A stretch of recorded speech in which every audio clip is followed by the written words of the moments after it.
Tidak semua negara bisa membuat kapal selam. Kita sudah bisa membuat.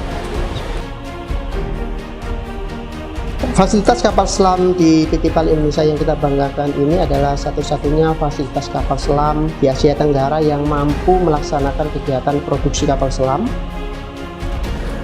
Saya ingin memastikan bahwa program pengembangan alutsista betul-betul dapat memperkuat industri pertahanan di negara kita.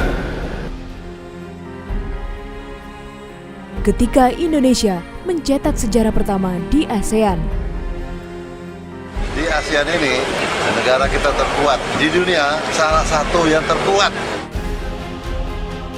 Kemajuan teknologi Indonesia saat ini, khususnya di bidang militer, telah mengalami peningkatan yang cukup mengesankan, di mana hal itu dibuktikan dari keberhasilan Indonesia dalam merakit kapal selam yang diberi nama KRI Alugoro 405 dan sekaligus menjadikan Indonesia yang pertama di ASEAN. Pasalnya, tidak semua negara bisa membuat kapal selam, dan untuk di ASEAN saja, hanya Indonesia yang baru mampu membuatnya. Hal itu sebagaimana yang diungkapkan oleh mantan Menteri Pertahanan Ria Mizar Triakudu. Tidak semua negara bisa membuat kapal selam. Kita sudah bisa membuat. Deterrent efeknya jelas ada. Kapal selam Alugoro sendiri merupakan kapal selam ketiga dari batch pertama kerjasama antara PT PAL Indonesia Persero dengan perusahaan Korea Selatan Daewoo Shipbuilding and Marine Engineering atau DSME dalam skema transfer teknologi. Kapal selam ini juga mendapatkan predikat Zero Defect atau tanpa cacat dari perusahaan Korea tersebut. Dua kapal lainnya, yakni KRI Arda Dedali 404 dan KRI Nagapasa 403, dibuat di Korea Selatan, sedangkan KRI Alugoro 405 produksinya dilakukan di galangan kapal PT PAL sebagai salah satu tonggak dalam kemandirian produksi alutsista dalam negeri.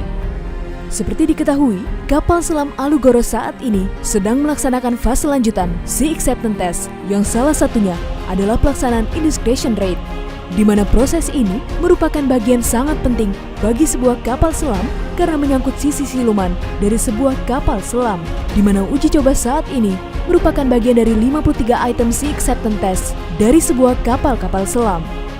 Indiscretion Rate merupakan rasio waktu yang dibutuhkan oleh kapal selam untuk pengisian baterai di permukaan sesaat diesel dihidupkan, terutama pada kapal selam tipe diesel elektrik.